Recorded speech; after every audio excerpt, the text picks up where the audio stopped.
療計劃嘅範疇裏面，紅藍卡相關嘅每一個保健計劃都有佢專屬嘅醫療網絡。一般情況底下分為兩大類。HMO 計劃同 PPO 計劃，今日好高興繼續有聯合健康保險嘅紅藍卡經理陳少南同我哋解釋一下。南哥你好。大家好啊。不經不覺呢已經嚟到4月份啦吓，咁亦都係呢個系列嘅第3集啦。嗱，頭先呢安琪你提到嘅紅藍卡優勢計劃裏邊嘅醫療計劃呢，唔同計劃嘅分別就係用佢嘅醫療網絡去區分噶啦。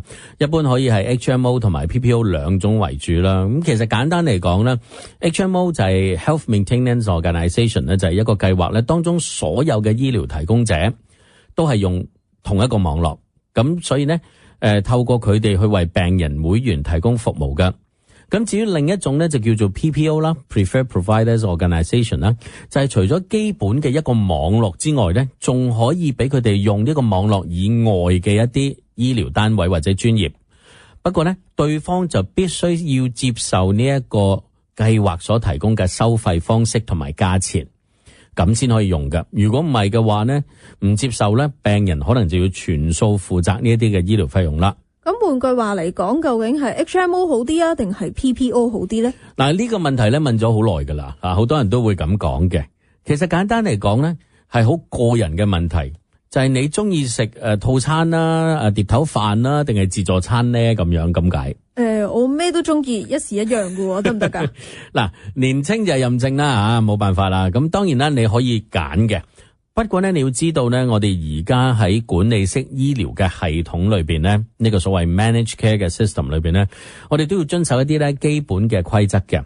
嗱，舉例啦，好似食套餐咁樣，就係參加一啲基本嘅 HMO 計劃。因為 HMO 咧淨係用網絡裏邊嘅醫療單位咧，咁所以咧相對地費用係比較穩定同埋可以持續控制嘅。至於你話食自助餐咁樣，咁就好似 PPO 計劃咁樣啦，可以使用網絡裏邊同埋外邊嘅醫護人員，但係呢費用就會有參差，可能呢會有好多額外嘅收費噶啦。咁究竟可唔可以話 HMO 比較好而 PPO 唔夠好呢？嗱，咁你要睇下你喺邊一個角度同埋立場去講呢樣嘢咯。費用方面呢，的而且確呢 HMO 係比較穩定同埋可控嘅，唔會出現 PPO 嘅不穩定性同埋驚喜啦。但係喺醫療單位嘅選擇方面咧，好多人都會中意用 PPO， 因為佢有網絡裏邊咧同埋外邊嘅兩種選擇同埋靈活性。不過咧，你就要多選擇咧，就等於多付出啦。原來係咁啊！但係我知道近年嚟唔同公司提供到選擇 PPO 嘅計劃，好似已經唔多咯。同埋，如果我想更加自由，唔受網絡限制嘅話咧，係咪冇選擇啦？係啊，因為費用嘅緣故呢，好多公司呢都未必會再提供比以往咁多嘅 PPO 計劃啦。咁但係如果你呢想要自由啲嘅話呢，係有一種計劃呢稱為紅藍卡輔助保險 Medicare Supplemental Insurance， 又或者叫做 Medigap 啦，就係自由自在嘅選擇啦。因為佢係只係一個計劃呢，幫你去付嗰所謂2成嘅啫。你頭8成都係用紅藍卡啦，之後呢個計劃會幫你照顧嗰2成嘅費用，咁冇網絡嘅限制，咁呢一個咧就真正咧會係有一種嘅自由喺裏邊。不過咧今日就唔夠時間講啦，我哋日後咧都會詳細講呢一個計劃嘅。嗱，所以呢總嘅嚟說咧，大家喺選擇計劃嘅時候呢，當你要遇到取決於 HMO 定係 PPO 嘅時候咧，其實你要再問翻自己，你嘅醫療需要咧，究竟係你嘅醫生團隊醫院想去嘅係喺 HMO 裏邊就可以揾得晒啊，定係冇嘅？一半半嘅啫。咁有啲咧可能要喺外邊嘅，有啲喺裏邊嘅咧。咁由呢一個去決定係究竟 HMO 定係 PPO。咁最好咧將你嘅醫生名單交俾你嘅經紀人啦，等佢哋幫你做一個嘅對比啦。原來選擇嘅過程咧都唔係可以掉以輕心嘅。咁啊，不如我哋休息一陣，翻嚟之後再講啊。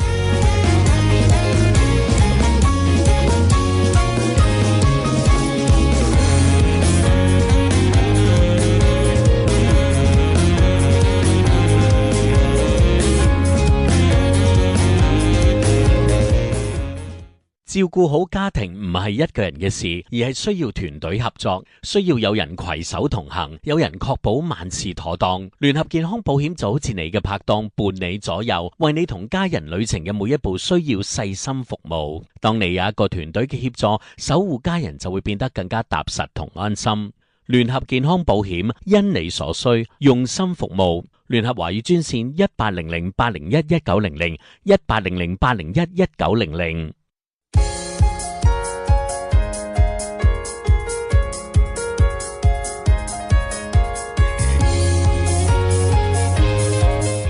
廣告之後翻嚟，我哋知道要了解一樣好有趣嘅嘢，叫做防止意外醫療賬單法 No Surprise Act。咁呢一個係咩嚟㗎？其實呢一樣嘢咧就真係比較上特別嘅。今日咧就會講呢一個所謂No Surprise Act 啦。咁有個譯名可以叫做防止意外醫療賬單法或者係無意外醫療賬單法啦。其實咧簡單嚟講咧，呢一個2022年先出台嘅一個保障咧，就係俾一啲咧參加咗團體健康保險計劃同埋個人健康保險計劃嘅被保險人咧，喺接受多數急診嘅醫療服務，喺網內醫療機構接受網外醫療提供者所提供嘅非急診服務，以及咧由網外嘅空中醫療運輸服務提供者提供服務嘅時候咧，免於承擔突如其來嘅高額醫療費用嘅風險。嗱，簡單嚟講咧，我可以理解為咧，就係當你喺一個情況，你做唔到選擇，但係你用咗一啲咧網絡以外嘅一啲嘅醫療單位，因為你冇得揀啊嘛，咁所以咧到最後咧，又會出現一個保險公司唔願意同你付款嘅一個問題。但係基於你係一個冇得選擇嘅情況下咧，咁其實咧政府都要咧三方面咧，就係你啦、你嘅保險公司啦，同埋嗰個醫療單位咧，係商議一個咧合理嘅價錢咧，由保險公司咧幫你支付俾佢哋。咁等你咧唔需要擔心，因為咁樣嘅緣故而你有好大嘅經濟負擔。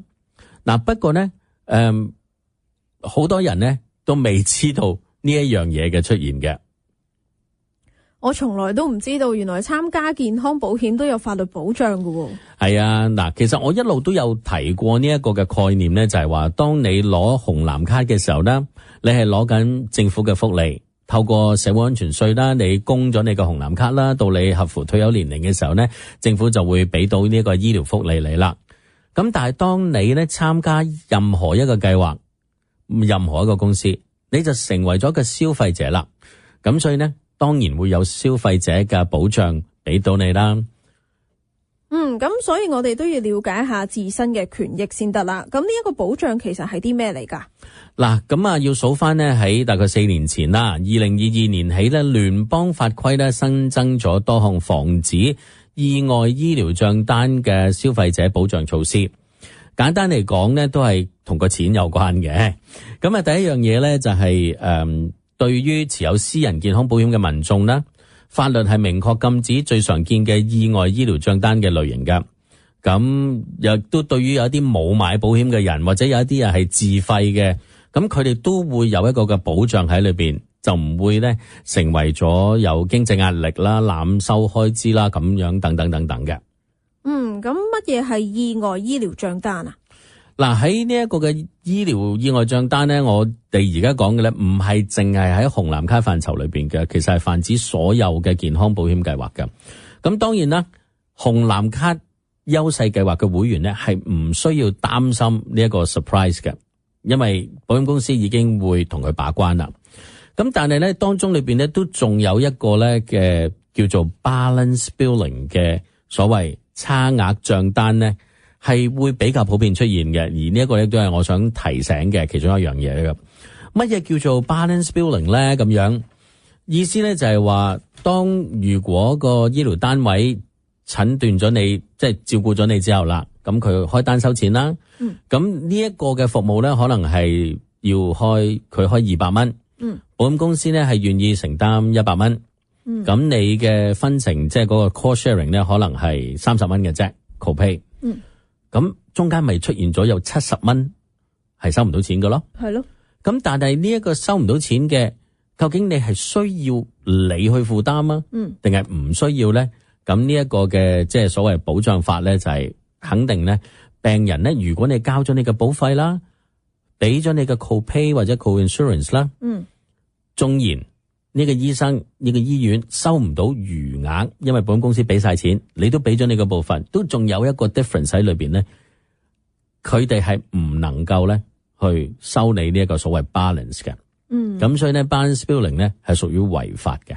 咁呢一個咧，所以就我成日都會提點大家咧，當你收到賬單嘅時候咧，可能係系統嘅問題啦，可能係你提供資料嘅時候有出錯啦，所以咧唔好太踴躍去俾錢住，最好咧就係揾翻你嘅保險公司嘅客戶服務部了解清楚，究竟呢一個嘅費用咧係咪你應該要負責嘅。所以記住咧，唔係要教大家賴賬啊吓，不過咧要查清楚，因為好多時咧可能係資料嘅問題啦，譬如我成日都舉例啦，夜晚去急症室啦，大家都好亂噶嘛，包括幫你登記嗰個咧，可能已經返咗14個鐘頭工噶啦，吓咁啊，將個數目字打咗變咗英文字，或者打多咗一個數目字，都係好經常會出現嘅錯誤啦。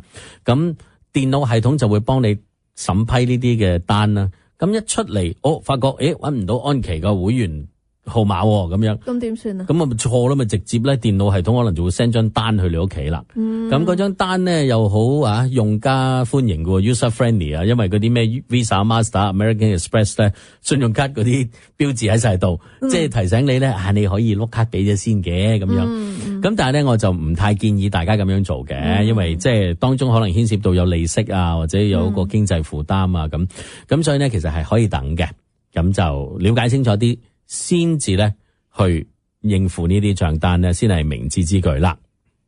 好，咁啊，另外仲想問下咧，南哥你提到紅藍卡嘅優勢計劃咧，係以每年為一個合約期啦，咁因此咧，每年每個計劃都係以1月1號至到12月31號為一個服務期嘅，咁所以過咗年之後，相關嘅福利內容就有可能會有所更改。咁我有位長輩去喺舊年嘅時候咧，去到某一間醫院進行咗一個大型手術，但係收到佢嘅消息就話咧，今年呢一位嘅醫生或者醫院咧已經唔喺佢嘅計劃裏面啦。咁係咪表示一定要更改計劃咧？嗱，呢一個咧亦都係今日咧，我想喺度提嘅第二樣關於 No Surprise Act 嘅保護啦。除咗咧喺 Balance Billing 裏邊咧，喺 No Surprise Act 裏邊咧都有一個咧就叫做咧 Continuity of Care 或者叫照護嘅連續性嘅一個法規嚟嘅。呢一個咧係非常重要噶。咁呢一個叫做照護連續性嘅計劃啦，可唔可以再詳細講解一下？嗱，呢個照護連續性嘅法規 Continuity of Care 咧，係一套同法律同埋臨床架構確保正在接受特定嘅疾病之後嘅持續治療嘅保障嚟嘅。即係舉例啦，如果譬如呢個都幾經常出現，就係譬如有一個人啦，可能喺年尾嘅時候咧做咗一個大型嘅手術。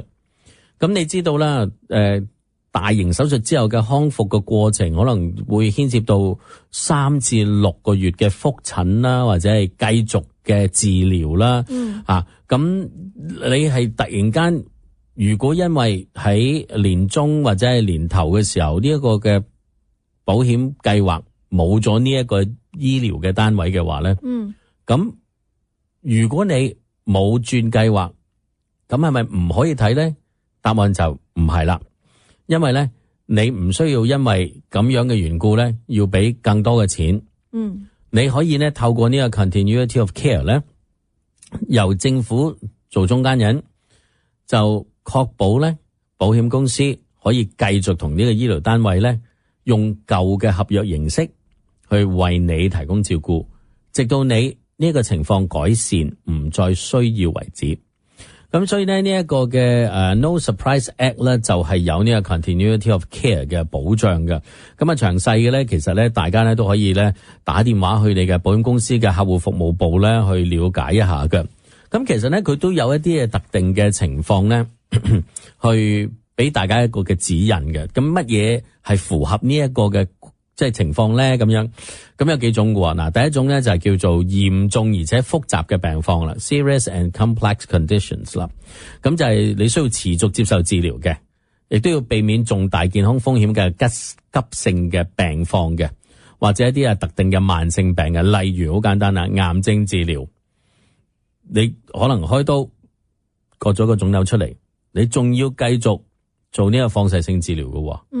咁你個醫生團隊一路照顧緊你噶嘛，如果突然間你話我要轉咁樣，可能就會影響到啦。咁所以咧，你就可以繼續咧做其他嘅治療啦、後續啦、康復啦，咁樣一路到你康復為止啦。咁另外咧，有一啲嘅機構式或者住院照護咧，亦都係可以繼續保障啦。有啲朋友如果係入咗一啲所謂 rehab centre 啊、inpatient care 啊嗰啲咧，亦都係啦，可以會繼續啦。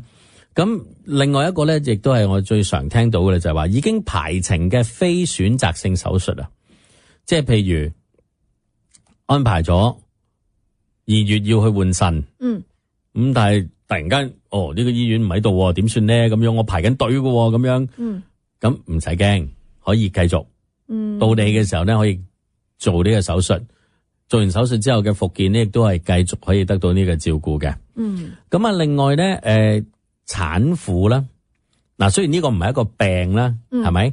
但係你知道咧，女性喺懷孕之後有好多嘅檢查啦，有好多相關嘅即係照顧啦，係需要做噶啦。咁生完之後亦都有啦，係咪？咁嘅 BB 咧嘅健康啊，媽媽嘅健康啊，咁特別係有啲女士咧喺懷孕嘅時候可能會得到一個叫妊娠糖尿病啦，突然間咁樣，咁應該點算咧？咁繼續其實佢都係可以得到醫治嘅。咁最後一種咧，我都唔希望收音機嘅旁邊有啲人會用到啦。咁呢個咧就叫末期嘅疾病啦，就係一啲 terminal illness 啦。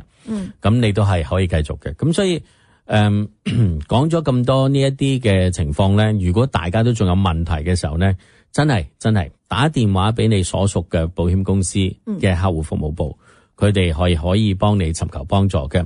嗱，如果係我哋聯合健康保險嘅會員咧，更加咧可以去到我哋全美國咧有10幾個嘅會員服務中心咧去查詢添㗎喎。哇！今日又學到好多有用嘅資訊啦，多謝晒南哥。嗱，頭先咧講過啦，咁我哋有10幾個嘅會員服務中心啦。咁喺紐約方面咧，我哋有5個啦。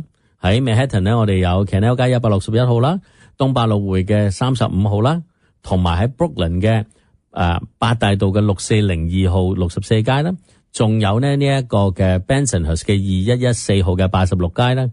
咁而咧喺快盛皇后區咧13602羅斯福大道啦，亦都有總共5個啦。咁至於隔離新澤西州咧，我哋都有2個嘅。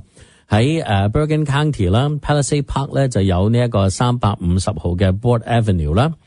咁另外咧，最後一個咧喺東岸嘅咧New Jersey 嘅咧就係 Edison 啦。咁就喺1715號嘅 Route 27 Lincoln Parkway 啊，如果冇記錯。咁嗰一個嘅即係中心咧，喺愛迪生嘅中心咧，我哋嚟緊5月22號咧，其實就有一個活動咧，係歡迎一啲咧準備65歲或者準備迎接退休嘅朋友。如果你哋咧係唔清楚點樣去作出選擇啦，點樣喺你可能僱主仲有保險俾你，但係你需唔需要攞紅藍卡咧，或者係有啲乜嘢嘅諗法咧？咁其實咧，我哋都有一個免費嘅紅藍卡嘅諮詢活動。係早上嘅11點鐘嘅，咁所以呢，有興趣嘅朋友咧可以登記啦，名額有限啦。咁打電話咧去我哋嘅800-801-1900，800-801-1900咧就去登記呢一個5月22號11點喺 Edison 嘅我哋嘅中心咧舉行嘅活動。嚟嘅參加者咧都有份小禮物咧送翻俾你噶。